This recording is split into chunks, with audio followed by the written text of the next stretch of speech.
Une petite fille émouvante criait « Je n'en peux plus ». Jusqu'à ce qu'un millionnaire dévoile, dans un petit village français dont les pavés évoquaient des récits d'antan, l'air était chargé de mélancolie.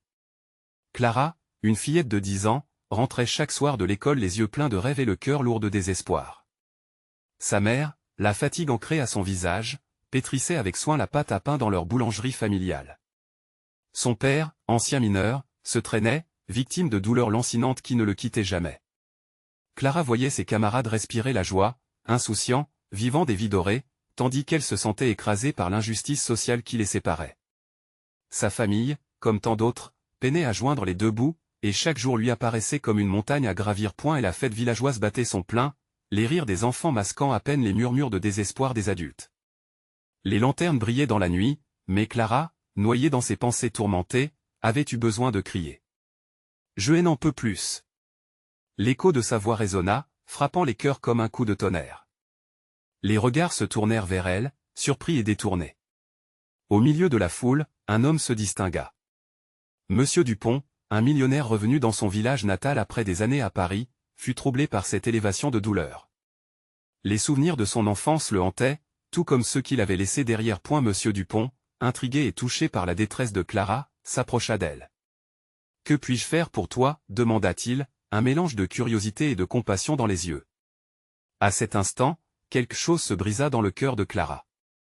Elle se rendit compte qu'il y avait encore des gens capables non seulement d'écouter, mais aussi de vouloir changer les choses.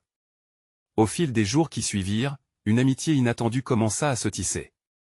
Elle lui parla de la beauté des liens familiaux, des rituels du village, de l'entraide, tandis qu'il lui confessait ses doutes sur sa fortune et son impact sur la communauté. Avant de continuer, je dois vous avertir de quelque chose d'important qui se passe. YouTube a fait des changements dans le système et beaucoup de personnes perdent les notifications des chaînes qu'elles suivent. Si vous aimez le contenu, cliquez sur la clochette et marquez toutes les notifications pour ne pas rater les prochaines vidéos. Et si vous pouvez laisser un like, ça m'aide énormément avec la portée sérieusement, ça fait la différence. Ah, dites-moi dans les commentaires d'où vous regardez. J'ai toujours la curiosité de savoir qui est de l'autre côté de l'écran. Maintenant continuons, pourtant, à mesure que Monsieur Dupont révélait ses projets de revitalisation du village, des tensions apparurent. Certains villageois le voyaient comme un intrus. Clara, émue par l'idée d'un avenir meilleur, commençait à réaliser que chaque choix entraînerait des conséquences. Dans les chaumières aux toits de tuiles, les blessures anciennes ne disparaissaient pas comme par magie. Le dilemme moral s'imposait à elle, un monde où l'argent semble tout résoudre, mais où l'absence de solidarité pourrait détruire tout ce qu'elle aimait. Alors qu'elle observait son père lutter contre le poids du passé et sa mère s'éreinter pour faire briller leur petit coin de vie, Clara sentit l'étau se resserrer. Elle devait prendre la parole. « Monsieur Dupont, qu'est-ce que cela signifie vraiment, être à la hauteur des attentes du cœur du village ?» Cette question résonnait, suspendue dans l'air, attendant une réponse qui pourrait changer leur destin à tous. Monsieur Dupont se figea, surpris par l'intensité de cette question. Ses yeux se perdirent un instant dans l'obscurité, comme s'il cherchait une réponse qui lui échappait. Clara, sentant l'importance de ce moment, ne détournait pas le regard. Elle avait besoin de savoir, pas seulement pour elle, mais pour son village, pour sa famille. Être à la hauteur des attentes du cœur du village, Clara s'est avant tout écouter, comprendre, et donner un sens à tout cela, finit-il par murmurer, sa voix tremblante. Mais je crains que mon retour puisse raviver des rancœurs déjà profondes. Les mots de l'homme flottèrent dans l'air, lourds de sens. Clara pouvait presque sentir le poids de l'héritage qu'il portait sur ses épaules. Elle pensa à sa mère, à son père, à toutes ces histoires depuis les temps jadis, ces souvenirs gravés dans les murs du village, attendant d'être entendus. Peut-être qu'ils ne vous comprendront pas tout de suite, mais si vous les touchez avec votre cœur, ils finiront par voir, lui répondit-elle avec une ferveur surprenante pour son âge. La nuit avançait, et autour d'eux, les rires s'évanouissaient doucement. Monsieur Dupont commença à percevoir, dans cette petite fille, une force qu'il n'avait pas anticipée. « Tu as raison, Clara. Je dois leur montrer que mes intentions sont pures. » Mais comment y parvenir ? Clara se mit à réfléchir. Une idée émergea, oscillant entre l'innocence d'une enfant et le courage d'une véritable visionnaire. Organiser une rencontre, une véritable fête, mais cette fois-ci pour partager nos histoires. Rassembler tout le village. Son enthousiasme était contagieux. Tout le monde a quelque chose à offrir. Et peut-être que vous pourriez partager ce que vous comptez faire pour nous tous.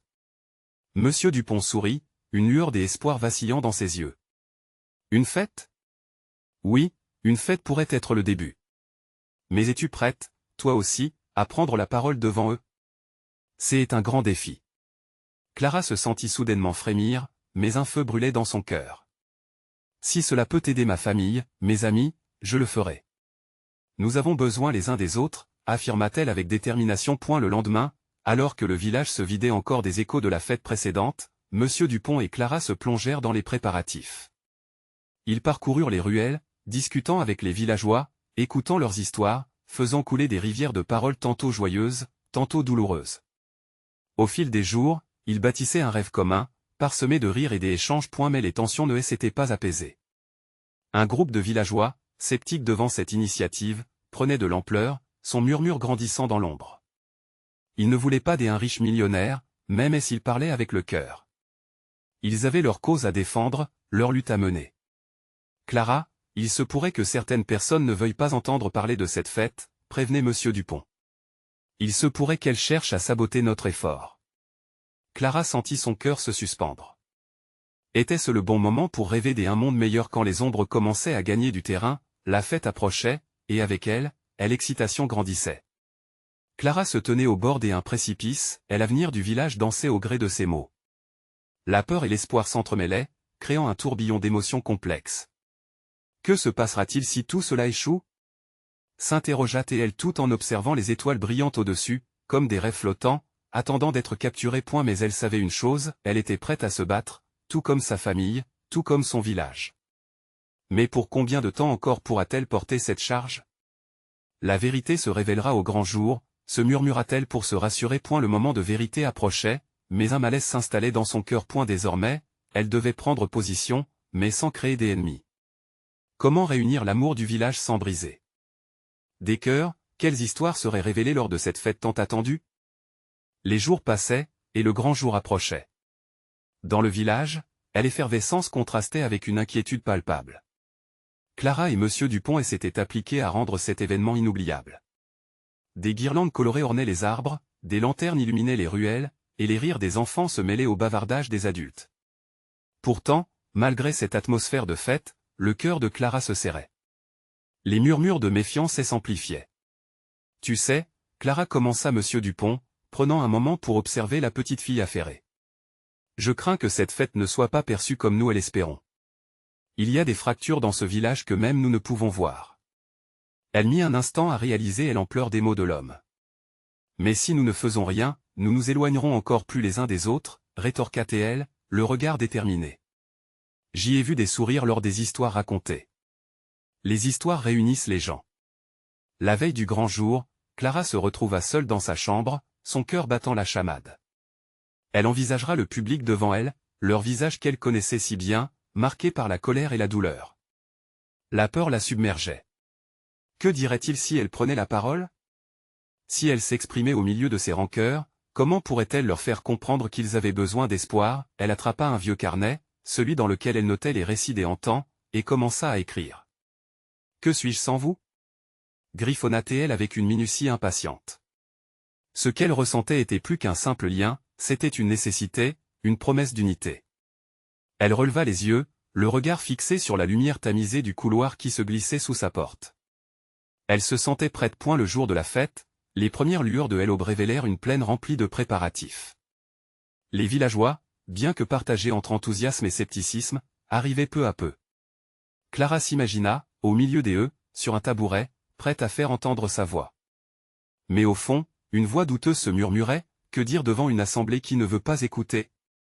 Monsieur Dupont lui sourit, un geste plein de chaleur. Il lui offrit une main sur son épaule, comme pour lui transmettre la force qu'elle avait cru perdue.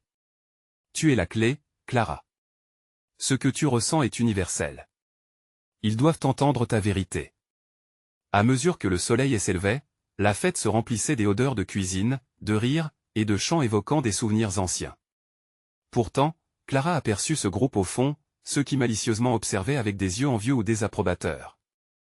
Son cœur faillit sombrer. La vérité se révèle au grand jour, se répétait-elle comme un mantra. Elle savait que chaque histoire contenait une fragilité, mais également une force. Elle commença à croire en cette force, elle angoisse faisant place à une détermination nouvelle. Quand le moment tant attendu arriva, et que les clés de la fête furent remises entre ses mains, elle se leva, tremblante mais résolue, au milieu de la foule. Les murmures s'éteignirent petit à petit, alors que tous, curieux, attendaient les premiers mots. La paix et la peur dansaient au même rythme en elle. Mes amis, commença-t-elle d'une voix claire, nous sommes ici, ensemble, pour écouter ces histoires qui nous unissent. Oublions un instant les rancœurs. Et s'il vous plaît, écoutez mon cœur. Mais alors qu'elle s'apprêtait à dévoiler son chant d'espoir, un cri provenant de l'arrière de la foule se fit entendre. Tous se retournèrent, l'angoisse s'immisçant à nouveau dans l'atmosphère. Ça suffit. Hurla une silhouette sombre, se détachant dans la lumière vacillante. C'était un villageois connu pour ses froncements de sourcils, un homme qui ne se laissait jamais impressionner. Que se passerait-il ensuite? Et l'ombre du désespoir planait à nouveau. Quelle décision chacun prendrait-il face à cette fête qui avait déjà tourné vers un drame inattendu? L'atmosphère se figea. Clara, alors qu'elle affrontait le public, sentit son cœur s'écraser sous le poids des regards. Les murmures indignés s'élevèrent, et l'inquiétude progresse parmi les villageois. L'homme qui avait crié, ce visage familier mais hostile, attire l'attention de tous. « Que veux-tu, Henri ?» questionna une voix éraillée dans la foule. « Ça suffit avec ces histoires. » s'exclama-t-il à nouveau, en s'avançant. « Ce ne sont que des mots, des illusions. Regardez autour de vous. Nous sommes divisés, et tu tentes d'unir des âmes qui ne le seront jamais. » Henri, avec son chapeau usé et son manteau défraîchi, était l'incarnation de la méfiance. Clara pouvait voir la frustration dans ses yeux, une frustration qu'elle connaissait trop bien. Des rancœurs anciennes s'entrelaçaient dans ce village, tissées au fil des affrontements passés et des secrets bien gardés. Les villageois chuchotaient, oscillant entre scepticisme et curiosité. L'esprit du rassemblement vacillait sur le fil de la tension. Clara eut l'air lourd de cette situation. Sa main tremblait, mais une nouvelle lumière ardente s'alluma en elle. Était-elle là pour crier ou pour apaiser? Henri, commença-t-elle, sa voix plus forte qu'elle ne l'aurait cru, je ne prétends pas avoir les réponses. Mais je crois fermement en la force des histoires. Je crois en vous tous. Ces mots sonnèrent dans le silence, chacun prêt à écouter. Elle se rappela les récits de sa grand-mère, ceux qui ont apaisé les disputes, ceux qui ont rejoint les cœurs. Un murmure d'encouragement apparut dans l'assemblée. Elle s'avança, le regard déterminé sur Henri. Chaque histoire que nous partageons est un pas vers l'unité. Les mots peuvent ne pas panser nos blessures, mais ils peuvent nous rassembler autour d'un feu. La colère d'Henri vacilla, mais il ne se laissa pas facilement convaincre. Tu veux apaiser les blessures du passé, mais tu dois comprendre qu'il y a des rancunes qui ne s'oublient pas si facilement. Je le sais, admit Clara, une larme perlant à l'angle de ses yeux. Mais j'y ai aussi vu la lumière dans les yeux des enfants, les rires de ceux qui se retrouvent, même brièvement. La fête n'est pas juste une célébration, c'est un espoir. Une prise de conscience collective sembla émerger lentement parmi les villageois. Les cœurs, bien que lourds, commençaient à vibrer aux paroles de Clara. Pour chaque regard désapprobateur, une main se leva avec des signes d'appui, et pour chaque murmure de méfiance, émergeait un souffle précautionneux d'espoir. Je ne suis qu'une enfant qui veut voir son village sourire, poursuivit-elle, sa voix tremblante de sincérité. Si une nouvelle histoire pouvait naître de cette fête, peut-être pourrions-nous commencer à rebâtir les ponts que nous avons brûlés. Ouvrons nos cœurs, même un peu. À ce moment-là, l'homme en colère se tut, restant figé, son expression se décomposant lentement. La foule, touchée par la bravoure de cette petite fille, commença à murmurer des accords. Clara pouvait sentir un léger changement dans l'air, un frisson des éventualités. À quoi bon se déchirer alors qu'unissons nos mains? Insista-t-elle, cherchant ce regard d'acceptation d'Henri. Tout à coup, Henri se mit à sourire, lentement mais sûrement. Mais alors qu'un silence intrigué emplissait l'air, un autre cri résonna dans l'assemblée. Cette fois, il n'était pas empreint de colère, mais un appel vibrant. Que se passe-t-il? Murmura une voix hésitante dans le fond. Et la fête, qui aurait dû être un moment de joie, semblait se transformer en une arène de révélation. Et, dans cette atmosphère empreinte de tension, un grand homme en costume noir fit son apparition. « Qu'est-ce qu'il faut pour unir ce village à nouveau ?» demanda-t-il, ses yeux sombres sur Clara et Henri, créant un frisson d'anticipation dans la foule. Que représentait-il? Était-il un sauveur ou un simple spectateur?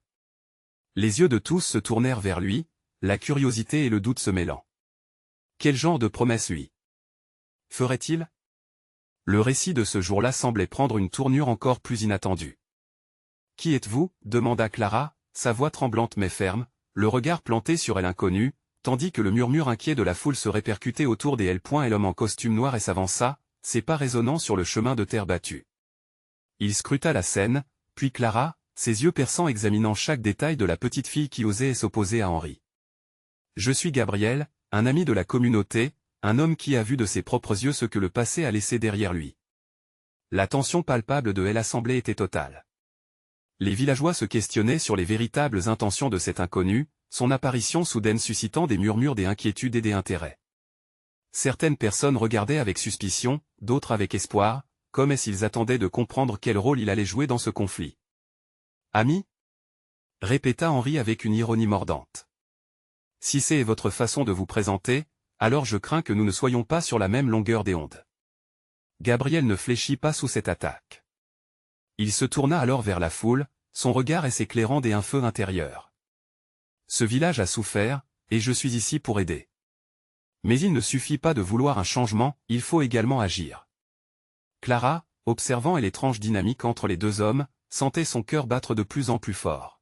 « Que proposez-vous » intervint elle, déterminée à ne pas laisser le débat se perdre dans des querelles.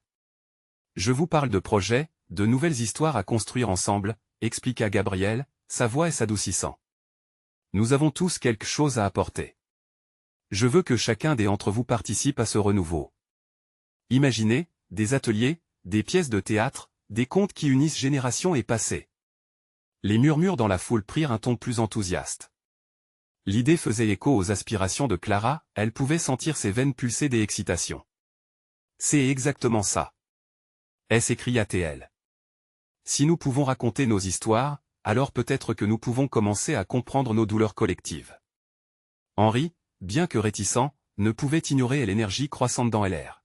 « Tu parles de rassemblement, mais qui financera tout cela » répondit-il, le défi dans sa voix. Gabriel sourit, un air de défi passant sur son visage. « L'argent n'est pas un obstacle s'il y a une volonté. J'y arrive avec des ressources, et j'y ai l'intention de les mettre à votre service. Mais je ne peux pas travailler seul.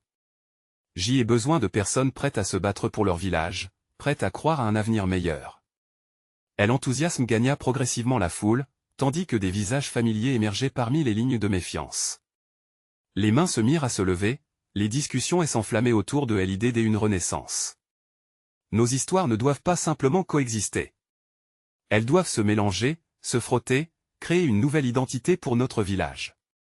Ajouta Clara, le cœur battant d'espoir. Henri, bien que toujours imprégné de doute, était piqué par la curiosité. Son regard se radoucissait à mesure que la tension s'élevait. « Pensez-vous vraiment qu'après tant de conflits, une simple idée suffira ?» « Ce n'est pas juste une idée, Henri, » assura Clara, sa voix vibrante d'émotion. « C'est notre chance de guérir, de se reconnecter. Ne restez pas figés dans ce que vous connaissez, et essayez d'imaginer ce que nous pourrions être. » L'assemblée écoutait, captivée par l'ardeur dans la voix de Clara. Gabriel, l'homme mystérieux, acquiesçait. « C'est vrai, la première étape est de vouloir changer. Et cela commence ici, devant vous tous. Que dites-vous? Êtes-vous prêt à risquer ?» À ce moment-là, Clara sut qu'elle était à élaguer un nouveau chapitre. Elle pouvait sentir une vague de détermination pulsant dans l'air, une lumière d'espoir, même si tout n'était pas encore en place. Mais une question persistante la hantait: que se passerait-il si ce passé, si enfoui, menaçait de ressurgir lorsque les secrets du village seraient dévoilés? Alors que tous les yeux étaient braqués sur eux, elle savait que cela ne serait pas simple. Que ferons-nous si le passé vient nous hanter? Se demanda-t-elle, le cœur battant, attendant la réponse qui pourrait déterminer l'avenir de leur communauté. La foule retint son souffle. Les yeux étaient fixés sur Clara, qui, en cet instant, se tenait au croisement des espoirs et des peurs de chaque villageois. Le silence pesant était brisé uniquement par le chant du vent, comme pour souligner l'angoisse et l'anticipation qui résidaient dans l'air. Gabriel, reconnaissant la profondeur de la question de Clara, prit un moment avant de répondre, ses pensées pesant sur lui. « Le passé est comme un fantôme, » commença-t-il lentement. « Il peut nous hanter ou nous enseigner. Mais c'est à nous de décider comment nous l'affrontons. Si nous choisissons de le cacher, il nous dévorera, mais si nous l'acceptons, alors nous pouvons construire quelque chose de nouveau. Henri, les bras croisés, marquait encore son scepticisme. Et comment puis-je être sûr que ce processus ne ravivera pas les vieilles querelles, les rancœurs, les douleurs? Nous avons déjà tant souffert. En parlant, répondit Clara avec passion, sa voix se levant pour rencontrer le défi. Si nous ne partageons pas nos histoires, comment pouvons-nous espérer guérir? Les voix silencieuses de notre passé sont celles qui nous retiennent. Un murmure d'approbation traversa l'assemblée, et certains visages se tournèrent vers Henri, cherchant son approbation. Clara, à peine consciente de l'impact de ces mots, poursuivit, chaque douleur, chaque échec, tous ces événements ont créé notre identité. Ce n'est qu'en les racontant et en les comprenant que nous pourrons avancer. Gabriel sourit, encourageant Clara à continuer. Exactement. Imaginez un lieu où les rires, les pleurs, et les espoirs de chacun se mêlent, créant une mosaïque vivante. Il ne s'agit pas seulement de la souffrance, mais aussi de la résilience et de la beauté. Au fur et à mesure que les mots de Clara résonnaient, un éclat d'espoir illuminait les visages. Les anciennes peurs commençaient, lentement, à se dissiper, faisant place à une volonté collective d'explorer ce nouvel avenir. Les villageois, poussés par l'énergie contagieuse de l'inconnu, commencèrent à murmurer entre eux, partageant leurs propres souvenirs, leurs propres histoires enfouies. Henri, considérant la scène, sentit quelque chose bouger à l'intérieur de lui. Pour la première fois depuis longtemps, il se permit d'imaginer un futur différent, un futur sans les chaînes du passé. Mais la vulnérabilité de ce moment le rendait nerveux. Qu'en est-il des secrets les plus sombres? Ajouta-t-il, sa voix plus douce. Qu'en est-il de ces vérités qui pourraient briser cette fragile unité que vous proposez? Gabriel, maintenant avec une assurance renouvelée, répondit. Parfois, le changement nécessite du courage. Oui, il y a des vérités difficiles, mais en les confrontant ensemble, nous serons plus forts. Ensemble, nous construirons un espace où chaque voix compte. La promesse de Gabriel touchait quelque chose de fondamental en Clara. Elle réalisa qu'aucun changement significatif ne pouvait se produire sans une véritable confrontation avec le passé. Pourtant, une nouvelle inquiétude la saisit. Et si certains n'étaient pas prêts à vraiment écouter? Que se passerait-il si la douleur, au lieu d'être une passerelle vers la guérison, devenait une barrière insurmontable? Soudain, une main se leva dans la foule, attirant l'attention. C'était Clara qui prenait conscience qu'elle avait le pouvoir d'inspirer, de pousser à l'action, mais elle devait aussi adresser l'inévitable confrontation avec les secrets rassemblés. Une voix qui s'exprima pour le changement, mais aussi une voix dans l'écho de la vérité. Que diriez-vous de commencer par l'histoire de notre village? Proposa-t-elle, les yeux brillants d'une détermination nouvelle. Qui se souvient de la dernière fois où nous avons partagé nos récits? Où étaient les nouvelles générations pendant tout ce temps? Active et présente, elle remarqua que les visages se tournèrent avec curiosité, chantant un refrain des accords, prêts à s'engager dans ce processus de réconciliation. Etédant. Ce moment d'unité émergent, une question brûlait encore dans l'air, quel secret profondément enfoui allait se dévoiler, et qui parmi eux serait prêt à affronter la vérité dans toute son intensité? Les murmures des enthousiasmes devinrent des chants d'espoir, mais avec les souvenirs, viendraient aussi les douleurs. Le chemin vers l'avenir était parsemé d'obstacles, mais avec chaque histoire partagée, Clara sentait qu'ils avançaient ensemble, et que chaque pas qu'ils faisaient serait un acte de courage. Alors que la nuit s'installait et que les étoiles commençaient à briller, une ombre silhouette se dessina de l'autre côté du chemin, une figure qu'il ne reconnaissait pas. Que pourrait-elle représenter? Un allié inattendu ou un vestige du passé? La silhouette se dessinait de plus en plus, révélant une jeune fille aux cheveux bruns en désordre. Ses yeux, emplis d'une intensité troublante, balayaient la foule. Un murmure de surprise s'éleva. Qui était-elle? Que faisait-elle ici, à ce moment précis? Partez tous! Cria-t-elle, sa voix résonnant comme une cloche dans le silence. Vous êtes tous perdus dans vos histoires. Les villageois, pris de court, échangèrent des regards d'incompréhension. Clara, qui avait toujours eu une forte empathie pour ceux qui souffraient, sentit une vague de tristesse envahir son cœur. Pourquoi dis-tu ça? Demanda-t-elle, s'approchant de l'intruse. Nous cherchons seulement à partager nos récits pour guérir. Partagez vos récits? Rétorqua la jeune fille avec un mépris palpable. Vous pensez vraiment que cela va vous sauver?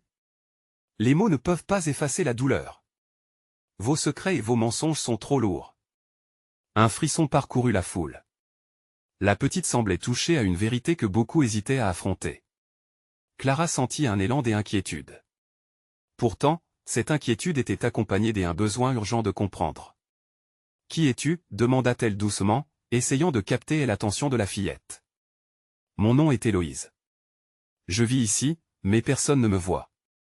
Je suis la voix de ceux qui ont souffert. » Ses yeux brillaient d'un mélange de colère et de désespoir. « Vous parlez de vos histoires, mais qu'en est-il des histoires que vous ne racontez pas ?» Les villageois, de plus en plus captivés, semblaient retenir leur souffle, suspendu aux lèvres d'Héloïse. Clara, quant à elle, savait qu'il y avait une douleur profonde derrière ces mots. « Que veux-tu dire par là ? Vous ne savez rien des pleurs de ceux qui ont perdu espoir. Cette place où vous vous tenez ? C'est un cimetière de rêves écrasés. » Héloïse levait le doigt vers le ciel étoilé, comme pour évoquer des âmes perdues qui regardaient depuis là-haut. Clara comprit alors que la petite fille parlait d'une vérité plus vaste, une vérité qui transcende leur petit village. Mais serait-il trop difficile d'affronter cela? Elle se souvint des paroles de Gabriel. Le courage serait nécessaire. Alors parlons, Héloïse. Dis-nous ce que tu sais. Ensemble, peut-être que nous pourrons déterrer ces douleurs. Héloïse fit une pause, apparemment impressionnée par la détermination de Clara. Elle fixa le groupe, les observant un à un, puis continua, « D'accord, mais il faut que vous soyez prêts. Êtes-vous prêts à écouter ce que vous ne voulez pas entendre ?» Un frisson d'anticipation courut dans la foule. Le défi était audacieux. En cela, un secret bien gardé pourrait bien être révélé, disséquant la fragile harmonie qu'il commençait à construire. Clara savait qu'elle devait répondre. « Nous sommes prêts. Mais il faut que tu nous fasses confiance aussi. Alors vas-y, dis ce que tu as à dire. » La tension était palpable. Quelque chose de profond se préparait, une confrontation entre le passé réprimé et la quête d'un avenir partagé. Héloïse se rapprocha du groupe, déterminée. « Très bien alors. Je vais raconter l'histoire que vous avez tous oubliée. » Chaque œil miraculeusement tourné vers elle, écoutant cette voix déchirée mais pleine de vie, l'avenir du village dépendait maintenant du récit qu'elle allait dévoiler. Quel secret allait éclater sous cette lumière inattendue? Est-ce que la vérité perdue allait rapprocher ses âmes ou les plonger davantage dans l'obscurité? Héloïse inspira profondément, ses yeux pétillants de feu alors qu'elle se préparait à partager son histoire. Le murmure des villageois se taisait peu à peu, laissant place à une atmosphère chargée d'un mélange d'expectations et de craintes. Ces mots, elle le savait, pourraient changer non seulement la perception de chacun, mais aussi le destin de leur communauté. Tout a commencé ici, dans ce village, il y a longtemps, suffisamment longtemps pour que vous ayez oublié, commença Héloïse, sa voix tremblante mais ferme. À cette époque, les rires résonnaient dans les ruelles, et les enfants couraient sans souci. Mais, derrière ce sourire, l'obscurité s'était glissée, s'infiltrant dans les cœurs des habitants. Clara, les mains moites, se tenait en avant, prête à embrasser chaque révélation. Les villageois, d'un commun accord, s'approchèrent, comme pour maintenir le contact avec cette source de vérité. Il y avait une famille, les Laville. Ils avaient un fils, un rêveur nommé Arthur. Il voulait changer le monde avec ses inventions. Mais chaque fois qu'il essayait, la réalité lui disait que c'était impossible. Ses échecs balayaient ses rêves, et peu à peu, l'espoir s'est évanoui. Les yeux d'Héloïse trahirent une résonance personnelle, presque palpable. Les Laville ont caché leur douleur sous des sourires, traînant leurs chaînes invisibles, poursuivit-elle, sa voix devenant plus intense. Les rituels et les histoires que vous partagez, elles ne sont rien sans la vérité qui se cache derrière. Arthur, dans sa lutte, a perdu son chemin, et un jour, il a simplement disparu. Personne n'a jamais su où il était allé, mais la douleur de son départ a laissé une empreinte indélébile. Le silence s'installa, chaque personne dans la foule absorbant l'histoire d'Héloïse comme une morsure de réalité. Clara se souvint des histoires que sa propre grand-mère lui racontait, des souvenirs clés qui, bien que douloureux, avaient été ignorés pour elle apparence de paix. Vous vivez tous le rêve d'Arthur, conclut Héloïse. Vous partagez vos récits pour guérir vos âmes, mais êtes-vous prêts à laisser sortir ce qui est enfoui? Chaque silence, chaque ombre a un poids, et tant qu'elle ne sera pas allégée, nous continuerons à tourner en rond. Un murmure parcourut la foule, reflet de la prise de conscience collective. Les secrets enfouis commençaient à se révéler comme autant de couches d'une oignon qui touchaient au cœur. Héloïse, malgré son jeune âge, avait brillamment piqué la curiosité de chacun. Mais la question restait posée. « Que devons-nous faire » demanda un homme, sa voix tremblante, à peine audible dans le ressenti ambiant. Héloïse se tourna lentement, et l'écho de son doigt pointé vers le ciel résonnant encore. Commencez par être honnête avec vous-même. Mettez à jour vos vérités, même si elles sont difficiles à entendre. Ce village mérite d'entendre la voix de chaque âme, même celle que vous ignorez depuis longtemps. Les villageois échangèrent des regards, chacun pesant la résonance de ses paroles. Clara ressentit une légère lueur d'espoir émaner de cette obscurité. Était-il possible que, par cette menace de vérité, leur communauté puisse renaître? Alors, qui est prêt à partager la véritable histoire de ce que nous avons perdu? Lança-t-elle en levant la main, déterminée à être la première. Cet appel à la vulnérabilité marquait le début d'un tournant décisif. Avec le poids de l'histoire désormais dans LR, Clara sentit une énergie nouvelle, une possibilité des aubes qui pourrait briser les chaînes du passé. Quelle voix, quoi des autres allaient émerger de l'ombre, et jusqu'où pourraient-elles aller ensemble? Alors que la nuit enveloppait le village, la promesse d'un nouvel avenir flottait dans LR. La résistance serait-elle vaine, ou la lumière de leur vérité suffirait-elle à éclairer leur chemin? Clara, le cœur battant, leva la main comme un phare dans l'obscurité, prête à briser le silence qui pesait sur le village. Les visages des villageois étaient empreints d'une curiosité mêlée d'appréhension. L'ambiance était palpable, presque électrique. Elle pouvait sentir leurs yeux peser sur elle, mais une force intérieure l'encourageait à parler. « Je peux commencer », dit-elle d'une voix qu'elle souhaitait assurer, bien que son corps tremble légèrement. Dans ma famille, nous avons toujours eu cette histoire. À mesure qu'elle parlait, elle se remémorait les soirs passés avec sa grand-mère, lorsque les récits de lutte et de perte résonnaient autour de la table. Mon arrière-grand-père a perdu son meilleur ami dans la guerre. Il n'en a jamais parlé. Il a gardé ses émotions à l'intérieur, et il a laissé cette douleur déchirer son cœur jusqu'à la fin de ses jours. Ces mots résonnaient avec une clarté aiguë, et les murmures de la foule se turent à nouveau. Je me demande. D'accord, il a enduré sa souffrance, mais le prix à payer était trop élevé, non?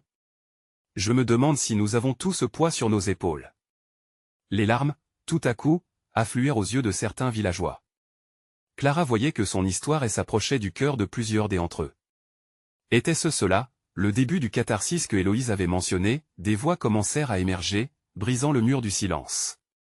Une femme d'un certain âge, qui semblait hésitante, se leva lentement. Moi aussi, j'y ai perdu. Sa voix s'effondra presque, mais elle continua avec courage.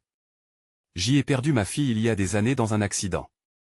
J'y ai essayé de rester forte, de ne pas en parler. Mais chaque Noël, son absence est comme un vide que rien ne peut remplir. Des soupirs résonnèrent à travers la foule, et les mains se saisirent les unes les autres, unissant leurs souffrances en un seul flot. Héloïse observa, visiblement émue, tandis que les mots jaillissaient, comme à l'issue d'un barrage rompu. Vous tombez dans l'oubli lorsque vous gardez vos douleurs pour vous, s'exclama Clara, et cette simple phrase devint un cri de ralliement. Les histoires affluèrent, des témoignages se mêlant aux pleurs, et le village qui semblait endormi par ses secrets s'éveillait lentement. Quand un ancien du village prit la parole, le flot des émotions s'intensifia. J'y ai vécu la guerre également, et chaque ami perdu a laissé une cicatrice que je cache sous un sourire, mais je ne peux plus porter ces souvenirs tout seul. C'était comme si chaque révélation enlevait un poids tangible, les rendant tous plus légers, plus libres. Petit à petit, la peur se transformait en force, et l'obscurité en lumière. Les villageois regardaient autour d'eux, leurs visages unis par une nouvelle résolution. Héloïse, avec le sourire aux lèvres malgré l'intensité du moment, s'adressa à la foule. Vous voyez, ce n'est pas un carcan, mais plutôt une libération. Clara, écoutant les histoires, ressentait des vagues d'empathie, comme un souffle de renouveau traversant leurs âmes. Enfin, ils s'accueillaient les uns les autres. Les ombres n'étaient plus pleines de secrets, mais devenaient un espace d'échange purifié. Quand un jeune garçon, d'une voix douce mais ferme, s'éleva pour dire « Je n'en peux plus de me cacher. Je veux être moi-même », l'ensemble de la foule retint son souffle. Était-ce cela le chemin? Une nouvelle lumière de transformation brillait dans les cœurs de chacun, mais la question demeurait, quel chemin prendrait-il à partir de maintenant, et comment gérer une vérité qui pourrait leur faire face? La collectivité pouvait-elle s'unir pour accomplir l'impensable? Les jours qui suivirent la fête furent d'une intensité insoupçonnée. Les paroles échangées avaient ouvert des portes, mais aussi laissé des blessures à penser. Clara, pleine d'espoir, se tenait au cœur de cette transformation. Les histoires, souvent enfouies, avaient commencé à circuler comme un souffle nouveau dans le village. Monsieur Dupont, encouragé par ce retournement, s'investissait dans la revitalisation du village, mais cette fois avec une approche plus humaine. Il avait proposé de créer un espace pour les villageois où ils pourraient se retrouver, partager, et construire ensemble un avenir partagé. Cela prenait forme sous l'égide des projets qu'il avait lui-même entrepris à Paris. Les rires des enfants et les sourires des adultes résonnaient à travers les ruelles, comme une mélodie de renaissance. Héloïse, avec sa force intérieure, jouait un rôle central, encourageant les autres à exprimer leur douleur, mais aussi leur espoir. Clara l'observait souvent, admirative.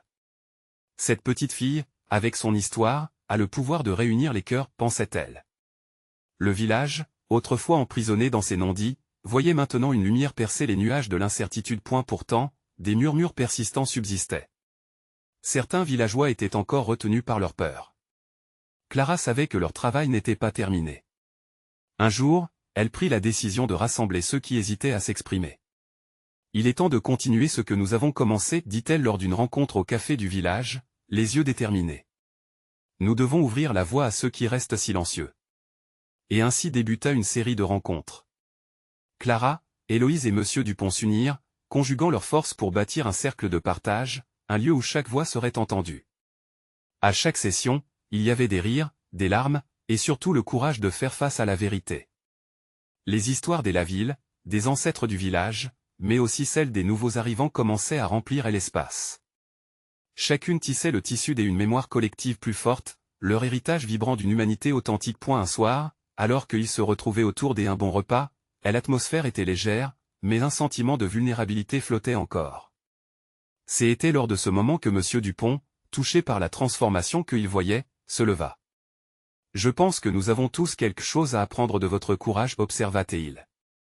Nous devons poursuivre ce chemin ensemble. » Héloïse jeta un regard grave à la foule. « Vous avez tous pris un risque en révélant vos vérités. » Et n'oubliez jamais que la force se trouve dans la communauté, dans le soutien mutuel face aux défis.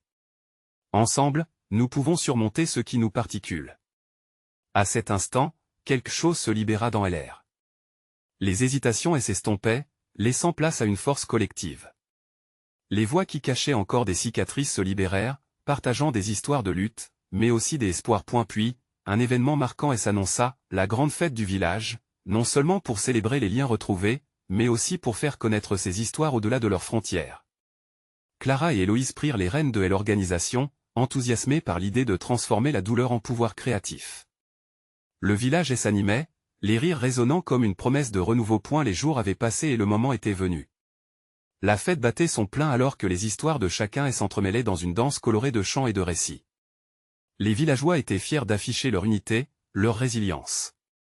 Clara, au milieu de tout cela, se sentait invincible, les larmes aux yeux en voyant son village s'épanouir. « Nous avons commencé par un cri, réfléchit-elle alors que le soleil se couchait derrière les collines. Et maintenant, nous célébrons une symphonie. » Monsieur Dupont, Héloïse et tous les villageois levèrent des verres, unissant leurs voix. Pour chanter. À notre village, à notre histoire. Et dans ce cri de joie, Clara sut que leur chemin, bien qu'empreint de défis, était désormais pavé d'espoir. Ensemble, ils avaient créé quelque chose de beau, quelque chose qui ne s'effacerait jamais. La lumière du village brillait plus fort que jamais, illuminant leur cœur et promettant un avenir radieux. Les histoires n'étaient plus des fardeaux, mais des trésors partagés, des fondations pour lancer des rêves encore plus grands. Et ne manquez pas cette aventure magnifique. S'abonner immédiatement à la chaîne pour ne pas rater les prochaines histoires exclusives. Laissez un like maintenant pour nourrir l'algorithme. Partagez instantanément cette vidéo avec au moins 5 amis qui ont besoin de voir cette conclusion. Commentez vos réactions et théories sur la fin, c'est le moment de montrer votre soutien.